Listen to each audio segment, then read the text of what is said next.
Isa pa sa mga problema nyo pwedeng kaharapin sa inyong mga sasakyan ay ito. Sirit na naman ang kulan, butas na naman ang tubo. Kita pa ko, sumisingaw-singaw pa.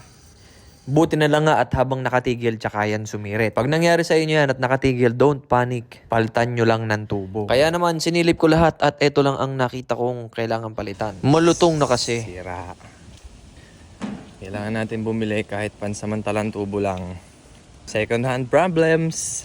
Isang mabilisan ngang sumakay ako sa tricycle at maghahanap tayo ng ganyang klaseng tubo. Matagal na rin naman yan bago masira. Kaya pag nangyari sa inyo to, ganito lang din ang gagawin. Tamang gala. Salamat po. Bumili lang tayo isang mabilisan yan sa tindahan. Maliit pero mahal. Shout out sa tropa natin. May nakita pa nga akong tropa din natin dito. Ayan, shoutout sa'yo, tropa. Dalik. Syempre, return of the comeback na tayo. Bumili na rin tayo ng coolant kasi syempre, siguradong nagbawas ng coolant yun. Tansya ko lang yan, 2 litro binili ko. Kasi nung tumagas, nakita ko kaagad at napatay ko kaagad ang makina. Ito yung nabili natin. Dito siya nakalagay. Boss, ito ang kabilang side. Ngayon, ito muna. 650 yata to. Mahal, no? Ito siya. Kabit ko lang yan. Isang mabilisan. Tapos, kaya tayo bumili ng coolant kasi, kita nyo. Tingnan natin. Pero feeling ko hindi naman siya ubos. Nagbawas lang.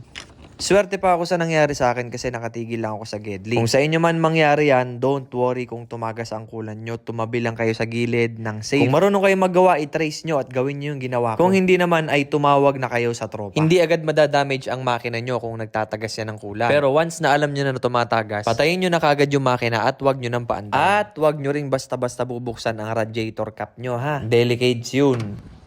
Hindi siya pilipit. Maluwag ang kabit. Okay, job well done.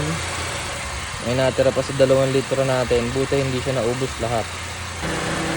Pero kulang pa kasi dapat lalagyan din natin to.